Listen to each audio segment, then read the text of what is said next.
మంగళగిరిలో ఈసారి ఎవరు గెలవబోతున్నారంటారు? లోకేష్ గారు ఏం డెవలప్మెంట్ చేశారంటారు? ఖచ్చితంగా అండి. రాబోయే కాలంలో వైఎస్ఆర్సీపీ మంగళగిరిలో జెండా ఎగరవేయటం ఖాయం. ఈ రోజు వరకు కూడా గత ప్రభుత్వంలో జగన్మోహన్ రెడ్డి గారు ఏదైతే అభివృద్ధి పనులు చేశారో ఈ రోజుకి దాంట్లో సగం కూడా చేయలేని పరిస్థితుల్లో టీడీపీ ప్రభుత్వం ఉంది. ఏ విధంగా అంటే మన మంగళగిరిలో ఆసుపత్రులు కనీసం మంగళగిరి కాన్స్టిట్యున్సీ మొత్తం మీద 5 ఆసుపత్రులు కట్టారండి జగన్మోహన్ రెడ్డి గారు. మీరు ఇట్లా హైవేలో వెళ్తుంటేనే లెఫ్ట్లో కనపడుతుంది, నూతకలో ఉంది. ఇట్లా ఏదన్నా కానీ మంగళగిరిలో ధర్మాసుపత్రులు కట్టడం జరిగింది. మీరు ఈరోజు 100 పడకల ఆసుపత్రి అని చెప్పేసి ఒకటి తీసుకొస్తున్నారు.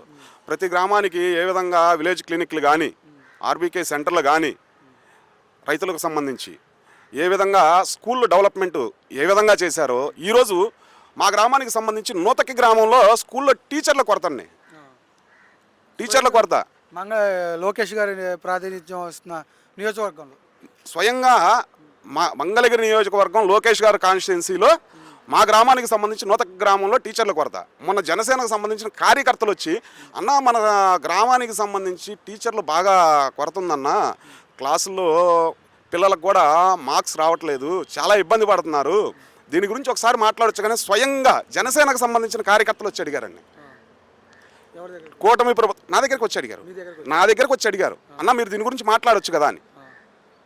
ఈ రోజుకి స్కూల్లో వాళ్ళకి మార్క్స్ ఎలా వస్తున్నాయి, ఒక చిన్న డ్రిల్ నిర్వహించండి ప్రభుత్వం తరపున. ఓపెన్ డ్రిల్, మీరేదో ముసుకేసి టెంట్లేసి చేయటం కాదండి, ఓపెన్ డ్రిల్ పెట్టి విద్యా వ్యవస్థ ఏ విధంగా ఉంది అనేది ఓపెన్ డ్రిల్ పెట్టండి.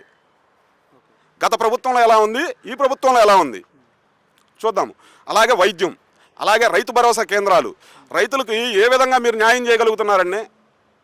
మిర్చి కానీ పసుపు కానీ పొగాకు కానీ జగన్మోహన్ రెడ్డి గారు బయటకు వచ్చి దీక్షలు చేస్తే కానీ ఈ రోజుకి గిట్టుబాటు ధర ఇవ్వలేని పరిస్థితుల్లో ఈ కూటమి ప్రభుత్వం ఉంది. ఎక్కడి నుంచి వస్తుందండి? మళ్ళీ లోకేష్ గారు గెలవడానికి ఏ విధంగా సాధ్యం ఉంది? అదేవిధంగా రోడ్లు, ఈరోజు మన ఎన్ఆర్ఐ దగ్గర నుంచి మంగళగిరి రోడ్డు విస్తరణ కానీ, అలాగే ఇప్పటానికి వైఎస్ఆర్ కాంగ్రెస్ పార్టీ ఉండగా జగన్మోహన్ రెడ్డి గారి హయాంలో జరిగిందండి. అదేవిధంగా ఇప్పటం గ్రామం ఎంత ఇష్యూ చేశారండి. ఇప్పటం గ్రామంకి ఈరోజు 4 లైన్ల రోడ్లు బంగారం లాగా ఉంది. దాని మీద మీరు జనసేన లోగోస్ వేసుకొని ఈరోజు మీరు రావడం జరిగింది మేము వేసిన రోడ్లలో. అదేవిధంగా నూతకి నుంచి తాడేపల్లి బైపాస్ వరకు 100 అడుగుల రోడ్డు శాంక్షన్ వేయటం జరిగింది. దానికి పక్కన గ్రిల్స్ పెట్టి రంగులు వేసేసి మేము అభివృద్ధి చేసామని చెప్పేసి చూపిస్తారు. అదేమంటే వీళ్ళు ఇది వేసిన రోడ్లకి పక్కన గ్రిల్స్ పెట్టేసి మా అభివృద్ధి చూసారా అంటారు. అంతకుమించి ఏం చేయగలుగుతున్నారండి? అదేమన్నా ఎవరన్నా వ్యతిరేకించి మాట్లాడితే వాళ్ళ మీద కేసులు. టిక్కో ఇల్లు ఈరోజు రాష్ట్ర వ్యాప్తంగా కూడా లక్షలాది టిక్కో ఇల్లు ఇచ్చిన పరిస్థితి వైఎస్ఆర్ గవర్నమెంట్ ఇదండి. వైఎస్ఆర్సీపీలో నేను మా మేనత్త కూతురు ఆమె నున్నలో ఉండిద్దండి. ఆమె గృహప్రవేశానికి పిలిచింది. ఇల్లు కట్టుకున్నారు కావాలనుకున్నా అవుట్కట్స్లో. ఆ ప్రాంతానికి వెళ్ళి చూస్తే కనీసం అంటే కనీసము 6,000 ఇల్లు ఒకటే చోట అన్ని సామాజిక వర్గాలని కలిపి ఒక గ్రామంగా తయారు చేశారండి. 6,000 ఇల్లు చూస్తే నిజంగా మైండ్ బ్లోయింగ్ అనమాట. అంత బాగా కట్టగలిగారు. అదేవిధంగా టిక్కో ఇల్లు ఎప్పుడో రాజశేఖర రెడ్డి గారు ఇచ్చింది కూడా ఇప్పటికి మేము ఇచ్చామని చెప్పుకొని తిరుగుతారు వీళ్ళు.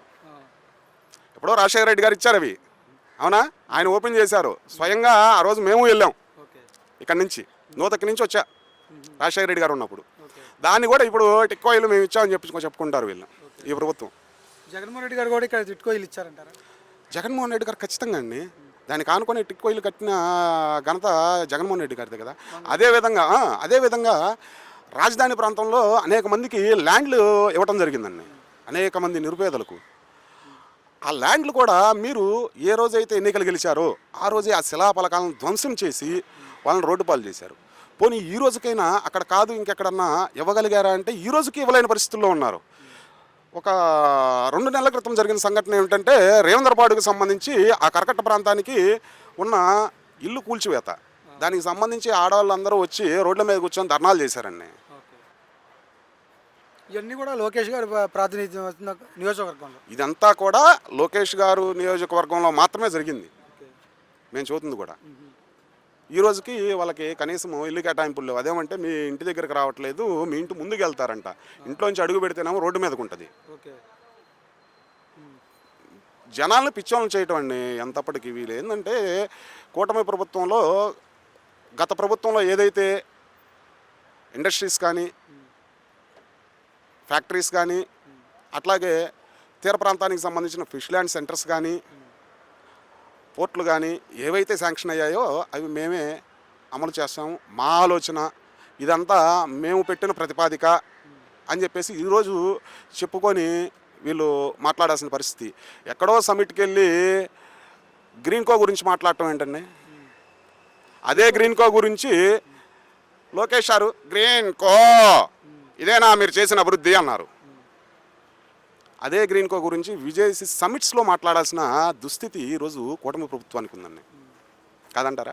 అప్పుడు జగన్మోహన్ రెడ్డి గారిని ఎగతాళి చేసిన లోకేషే ఈరోజు గ్రీన్కో గురించి మాట్లాడుతున్నారంటారు.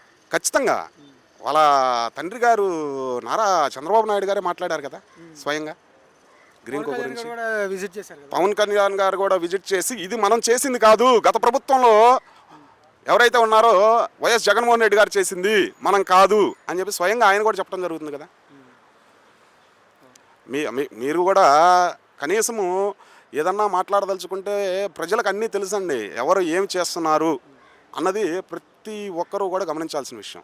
ఈరోజు రాజకీయ పార్టీలు కేవలం బురద జల్లే రాజకీయాలే మినహాయించి ఈరోజు కూడా మేము ఇది చేశాము అని చెప్పుకోలేని దుస్థితిలో కూటమి ప్రభుత్వం ఉందండి.